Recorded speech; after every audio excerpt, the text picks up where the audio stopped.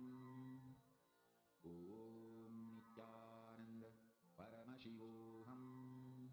Om Nithyananda Paramashivoham. Om Nithyananda Paramashivoham. Om Nithyananda Paramashivoham. Om Nithyananda Paramashivoham. Om Nithyananda Paramashivoham. Om Nithyananda Paramashivoham. Om Nithyananda Paramashivoham. Om Nithyananda Paramashivoham. Om Nithyananda Paramashivoham. Om Nithyananda Paramashivoham. As you're manifesting, Om just be uncatched. Nithyananda The whole manifestation happens more and more you're in this place of uncatching. When you look towards the manifestation, is it happening? Is it not happening? We are looking more towards matter. But whole power manifestation happens from energy. As you're doing it, look more and more towards Paramashiva. I am Paramashiva. I am sitting here as Paramashiva. Paramashiva fitting me. Just unclutch, that unclutching space, gap between the thoughts, is where you are experiencing Paramashiva. To make any dress you want, you have to work with the cotton, not with the dress. One dress, when you try to make it into another dress, you may be able to do it, but take a lot of work. But if you have the cotton, the source in your hand, you can make an infinite number of dresses without disturbing anything. The cotton is Paramashiva, the source material. Spend the power manifestation time every day, as you're doing it, to find that source, to experience that source. He's already within you. You can be alive only because that source is there in you. Just connect to Paramashiva, connect to Swamiji. As Swamiji says, I do not know how you look, Paramashiva. I only know what my Guru has told me. Swamiji, you are my Paramashiva. You have told me that manifestation will happen. Give me that experience now.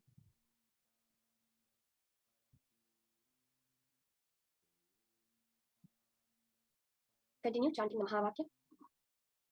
That is the frequency, the vibration, which drowns out all the thoughts. Swamiji says when he got the initiation from Yogi Ramsar Kumar, the smoke blown on his face, that space which he experienced was an intense silence. Only the Mahavakya repeating in his inner space. That Mahavakya is the vibration, the power to dissolve any other matter, any other thoughts that are there in you. We'll have just one more minute with this context.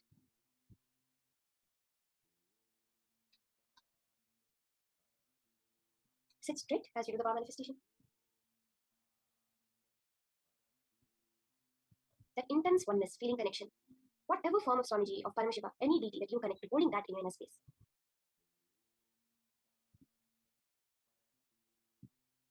Okay, let's all relax. You can open your eyes. And you can take another picture of the place that you are manifesting on. I saw Manadraja Priya sitting so intensely.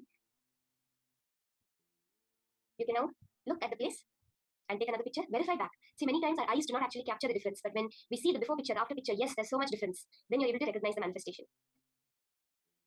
Now, we're going to be entering into the next session from Swamiji. This topic is a very widely discussed topic, and as you will now see, a widely misunderstood topic also. It's very important for us to have the right cognitions about this. This is the karma. What is karma? What is good karma? What is bad karma? How does karma come to us? How can we get rid of our karma? All of these is what Swamiji is going to be addressing in the next session. Let us now listen to the higher powerful cognitions on karma from Swamiji himself. Today's subject, karma. Please understand, this subject can be defined, interpreted, not just thousands or lakhs, millions of ways. It's literally infinite ways the subject can be defined. Of course, any sacred truth, any sacred secret can be defined in multiple ways. But usually, the way I define, the definition itself most provoking you towards activism, invoking completion in you. Most provoking activism, invoking completion. This is actually the definition of the way things should be defined. Definition of definition. How something should be defined. It should be provoking you towards the truth. It should be provoking you towards activism, towards truth. Understand? Based on this definition of definitions, I'll define the word karma. Please listen. Listen carefully. Any thought current or thought pattern in which you are stuck is karma. Listen. The thought current or thought pattern, any thought current, any thought pattern in which you are stuck is karma. Stuck thought current, suffocating thought current, suffocating thought pattern, suffocating thought current is karma. Apply this one line definition in any zone of your life or any dimension of your life. Health. Any idea you have, thought current you have, thought pattern you have, which is not bringing health in you, is karma. Wealth. Any thought current, any thought pattern you have, which is not bringing wealth, what you want to cause as your reality in your life is karma. Anything which is not letting you cause your reality, the stuck thought current, which is not causing your reality, is karma. Understand? It can be in the field of your relationships, in the field of your wants, in the field of your needs, in the field of your contentment, in the field of your completion, whatever may be the field.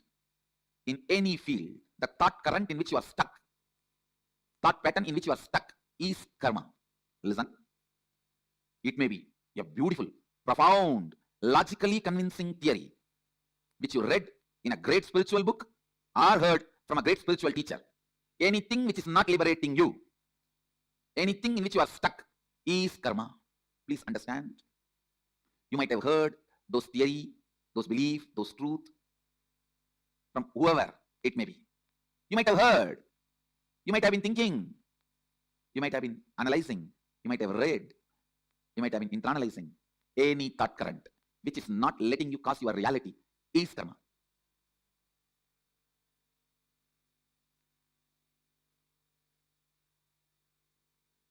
There may be tons of books you would have read on medicine, but if you are not out of disease, the thought pattern, thought current you built with all your knowledge is only karma. There may be tons of life solutions for every situation you may know, like completion with yourself, completion with others, authenticity, integrity, responsibility, enriching, listening. There may be tons of concepts you heard to cause your reality, but if it has not started happening, it is only karma for you. Listen. It means still, somewhere your logic is not opened up. Any thought current which makes you feel stuck, suffocating, caught, is karma. You may know about completion, incompletion, authenticity, integrity, responsibility, enriching, causing, living Advaita, everything. You might have heard all those concepts, enjoyed them logically. But if you are still stuck with some thought pattern which again and again brings you back to the same state, if you have not caused your reality, be very clear, all these thought currents and definitions, everything is just karma for you. All the concepts. So karma is not just one part of you. It is the whole net on which you are bound. Next question. What are different types of karma? Listen.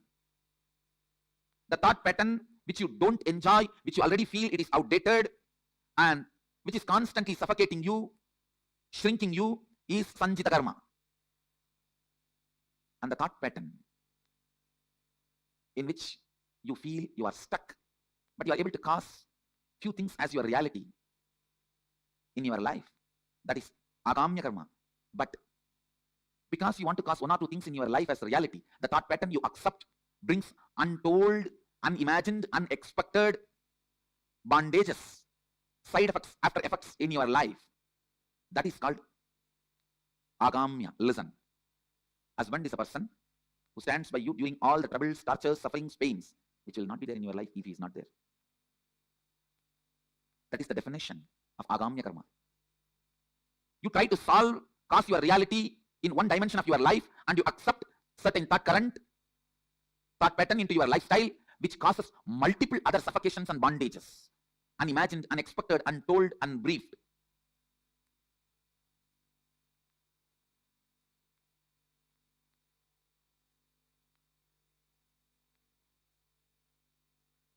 Understand?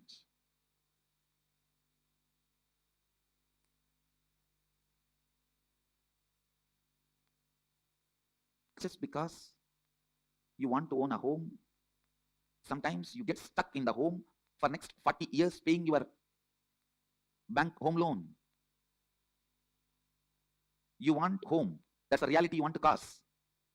But when you cause that reality, the thought current you accept and assume on you, the responsibility you bring upon you, can suffocate and bind you in unimagined, unexpected, untold, unseen, multiple ways. This is the example for agamya.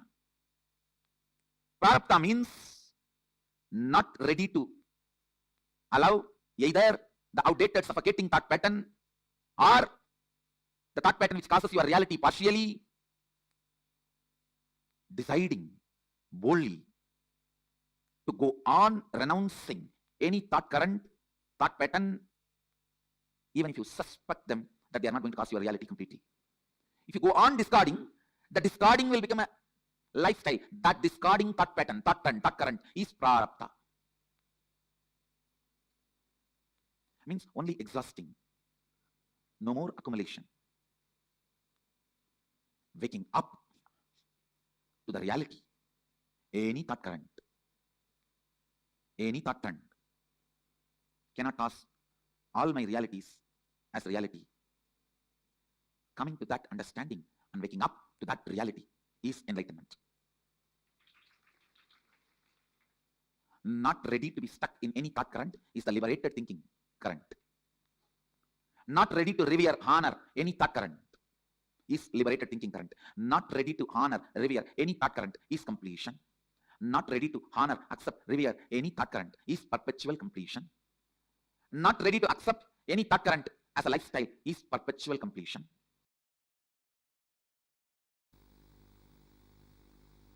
Karma is unfulfilled action, unfulfilled engram. Please understand? It's unfulfilled engram. For example, you have some strong anger, hiding anger about your parents, about your sister, about your family members. That's the karma. Now, unless you complete it, unless you make it perfect, complete, you will not be relieved from it. At some situation, very difficult situation, that engram will come up and it will be so strong, knowingly you will put yourself in a big mess. Understand? Knowingly you will put yourself in a big mess. It is not that all the time people put themselves in a big mess unknowingly. No. Knowingly you put yourself in a big mess. Karmanye vadikaraste ma baleshu karachanaha ma karma balahe durbuhu ma te sangostva karmani. Uncompleted, incomplete karmas, when they are sitting in you, they will be so wild, so strong. They will find some justification. Usually they find the justification of comparison. Why? Why should I alone be non-violent? He is also violent. Let me be also violent. Only today's subject, karma. Please understand.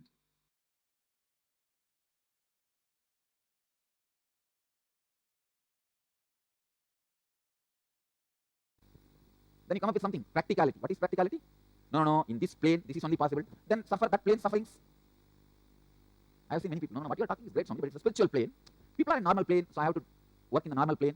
Then you have to have the sufferings on the normal plane also.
Karma, one of the most misunderstood, misconstrued, and still one of the most widely debated upon topics of life. Almost every one of us have the idea of karma as, oh, if you do something, you'll get it back, and if you do something good, you'll get something good, if you do something bad, you'll get something bad. But so beautifully, Swamiji explained about this karma, something I think like you would have never heard this context of karma before. Karma is the thought currents which you cherish, and any thought current that you cherish in which you are stuck in becomes a karma. You want to become wealthy, but if you don't work to become wealthy, if you don't stand up to become wealthy, then you are stuck in karma. Please understand, this is a very, very powerful truth that Swamiji revealed. Any cognition in which you are stuck without action is karma. Karma is a thought currents that we have. Can I request every one of you to post what is, according to you, what do you understand when Swamiji says, right, being stuck is karma? How does that translate into you? Can I request everyone to please post? What is your understanding of karma? What Swamiji explained, how does that translate to you? Come on, please take a few minutes. I request every one of you to post. What do you understand or how do you define as karma? Saralananda is saying in 2021, Swamiji removed all my karmas. I treasure this video just to see it again and again. Beautiful, ma. Come on, every one of you, please post what do you understand as karma. Ma, Diana's Plum is asking, is karma because of the fear of not taking action? Ma, the thought pattern, any thought current in which you are stuck, you are not moving further. Stuck thought currents, every thought current that suffocates you, that makes you feel stuck. And all the thought trends, thought patterns that inside of you, which is not moving forward, which is just stuck, is karma. In any dimension of your life, ma, health, wealth, relationships, anywhere, the thought patterns which makes you feel stuck and suffocating, like caught. Any thought current, the thought pattern which gives you like a push to next level of your reality, which makes you manifest your reality is completion. But any thought current which makes you feel stuck is karma. I'll give you an example. You want to really manifest good health, okay? But something in you is stuck. You're not taking any action towards that. That is karma. Karma is not what we understand as all the good actions and good actions will get good results, bad actions will get bad results. No. Understand a very, very important truth, Samjit. If you have inside of you, Cosmos does not record Cosmos does not have video recording capabilities. It has only audio recording capabilities. Means it only records your thought currents, not your actions. It is such a powerful statement. You may give $1 million in charity. Understand? Cosmos does not record your action of giving $1 million. It records your intention with which you do, the thought current with which you do. Susan is accepted thought patterns which we are controlled by. Correct. Not just accepted, but any thought pattern that makes you feel stuck. See, ma Bhavani Viraya, you can carry even the positive thought currents, powerful thought currents, which is what Swamiji calls powerful cognitions. That does not add karma to you. Swamiji gives a very beautiful story. Once, one monk, a sannyasi, and a courtesan, both were living opposite houses to each other. This sannyasi was completely detached. He didn't have any, this thing, his only job was to sit and meditate and pray. On the other side, this courtesan who used to be there, she used to have, of course, a lot of people who visit her through the day that she does a service to. And her whole life, she had only one possession, which is Krishna. She really prayed to Krishna, though she sold her own body to earn money, but she used to pray to Krishna. This monk, he used to hate, he used to feel very jealous of her. Look at her, what life she's living. How can she live like this? And whole day, what he used to finish his bathing and everything. He'll come and sit. He'll be doing his chanting, and in the meanwhile, he'll be watching how many men are going inside, how many men are coming outside. That's all he used to keep doing. And on one fine day, both the quotation on the other hand, she used to, whatever happens during the evening, she used to sell her body to others. Every night she used to pray, Krishna, please liberate me from this. Please liberate me from this karma chakra. I don't want to be stuck like this. And one fine day, the monk and the quotation leave their body on the same day. The monk is very happy. He's like, he feels, I am going to go to heaven for sure. The quotation will go to hell. So he goes, he stands outside, he meets the Lord of Death. And the Lord of Death looks at him and he asks him, he says, look, I'm a monk and all of that. And the God of Death looks at his actions in life. And he says that you are going to go to hell. So this monk was shocked. He asked, what do you mean? Why will I go to hell? I have lived all my life as a monk. And then the God, on top of this, the God tells, the quotation will go to heaven. This monk could not handle it anymore. He says, what are you saying? I am a monk who's lived all his life without doing anything wrong. And this quotation, I know even how many men she sold her body to, how she can go to heaven. Very beautifully the story goes. The God of Death then explains to him. He shows him the planet Earth and he says, look at your body. You lived a life, bodily, you lived a life of complete monk. Like you never went and had any possession, you never had any other distraction in life. So look, then the monk sees his body is being buried with all respect, reverence, and samadhi is built over him. On the other side, the quotation's body is just lying with nobody even to take care of it. It's just orphaned. God said, so your body did that and your body is getting that respect. But thought-wise, even though you were a monk, whole day you spent only thinking about the quotation and what she's doing and about her thing. And you constantly only cherish that inside you. So you are going to hell. Even though the quotation, her body she sold to others and she lived whatever life she lived. In her inner space, she only entertained Krishna, only entertained the thought current of Bhagavan Krishna and merging in oneness with him. So she's going to heaven. Cosmos does not record your actions, it records the thought currents that you cherish. Most of the times, we all think karma means just being stuck in one particular, karma is just actions. We think, oh, if I do some, I've seen people talk like that. Oh, today I killed an animal and I did a bad karma. So I'll plant a tree and I'll get good karma. You cannot. Karma does not work. There's no cancelling out option in karma. Your few good actions does not cancel out your bad actions. It doesn't work that way. Karma is the thought current that you cherish. If you cherish violence in your inner space, then that is what is the karma you will manifest. What you cherish, what you manifest is reality. What you experience is reality around you. All of that counts. And only that manifested as karma. So please understand, karma is anywhere in life. You want to become wealthy, but you didn't manifest wealth. You're stuck. That's your karma. Now let's do one thing. Pin down all the thought currents or lifestyle in which you are stuck. All the thought currents or lifestyle in which you are suffocating, which is not letting you cause or experience your reality. Please pen down. It could be anything. It could be health, wealth, relationships, any aspect of life. Pen down the thought currents in which you are stuck in. My yoga jnana Rukmini saying karma is unfulfilled action. Karma is thought currents, it's not actions. It is the thought current in which we are stuck.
Have we all finished the completion?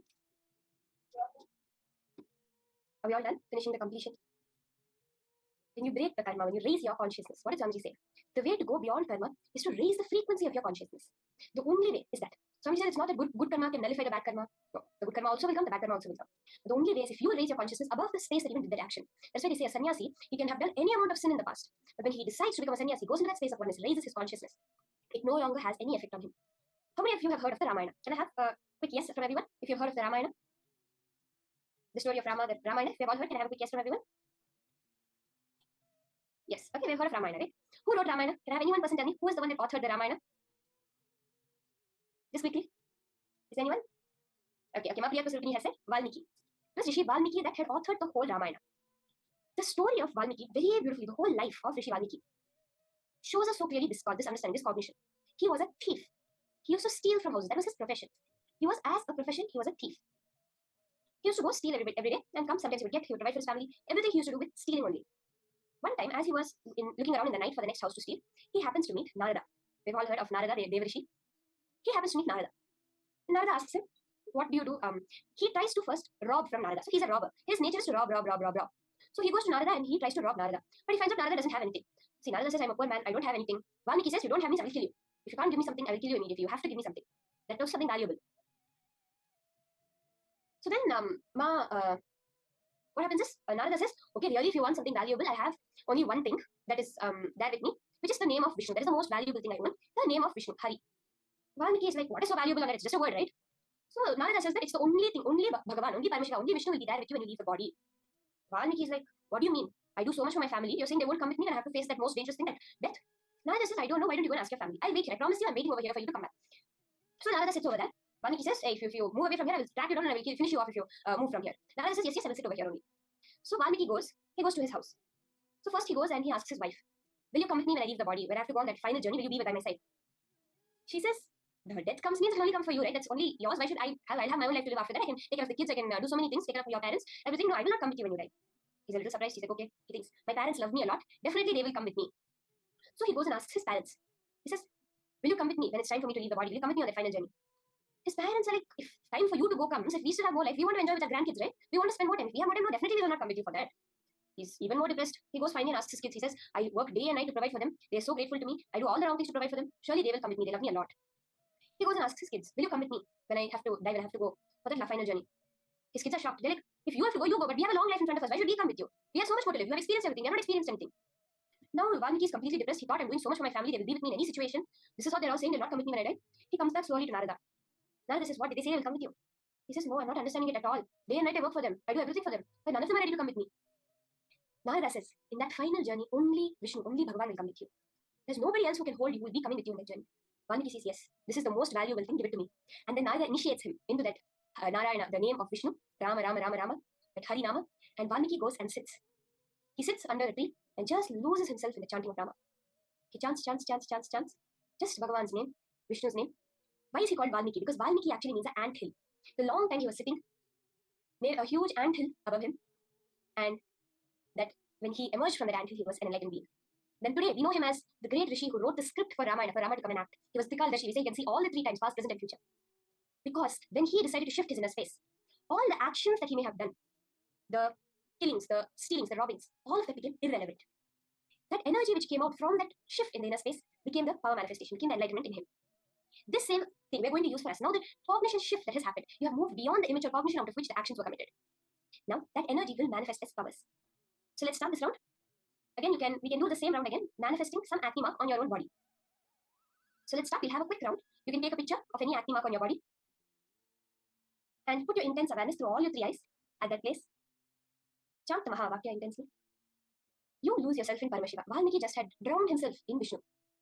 The same way, you just dissolve yourself into Paramashiva. He is manifesting. He is sitting here. He is manifesting. He is doing everything. The life in me is only Paramashiva. From that space, let's do the power manifestation. Okay? So let's start. Chant the Mahavakya intensely. Om Nithyananda Paramashivoham. Just declare with your will, your intense will, to clear any marks that are there in your body. In the further rounds, you will be doing this with a partner. In this round, we start off with, do it with your own self and make it manifest. Okay? Let's start.